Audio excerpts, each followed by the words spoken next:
آج کی ہماری کہاوت ہے آ بیل مجھے مار۔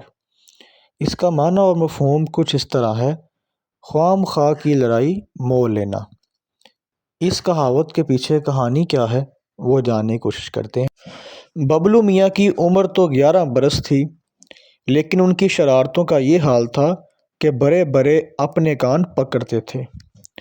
ببلو 7ویں جماعت کا طالب علم تھا اور اس کا شمار ذہین بچوں میں ہوتا تھا۔ ببلو کے امی ابو اسے اکثر سمجھاتے تھے کہ بہت زیادہ شرارتیں اچھی نہیں ہوتیں، اور شرارتیں وہی اچھی ہوتی ہیں جس سے کسی کی دل آزاری نہ ہو یا نقصان نہ ہو، مگر ببلو میاں کسی کی سنتے نہیں تھے۔ گھر میں بہن بھائیوں سے چھیڑ چھاڑ، اسکول میں ہم جماعتوں کو ستاتے، جبکہ گلی میں جانوروں کو تنگ کرنے سے بھی باز نہیں آتے تھے۔ کبھی کسی کی بکری جو گھر سے باہر بندھی ہوتی تھی اس کی رسی کھول دیتا، کبھی بلی کے بچے لے کر بھاگ جاتا اور اسے خوب دوڑ لگوانے کے بعد بچے واپس رکھ دیتا۔ ایک دن اسے اپنی شرارتیں بہت مہنگی پڑ گئیں۔ ہوا یوں کہ گلی سے باہر نکلتے ہوئے ببلو میاں نے ایک کتے کو پتھر مار دیا۔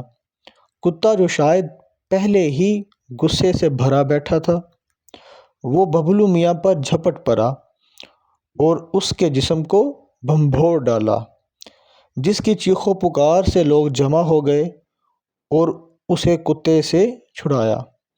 اس وقت تک وہ بہت زخمی ہو گئے تھے۔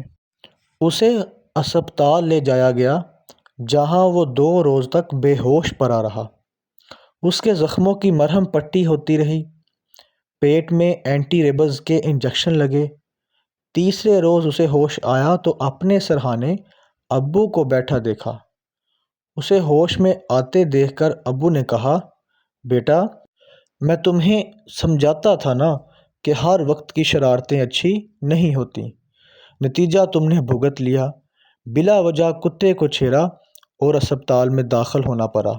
اسے کہتے ہیں آ بیل مجھے مار۔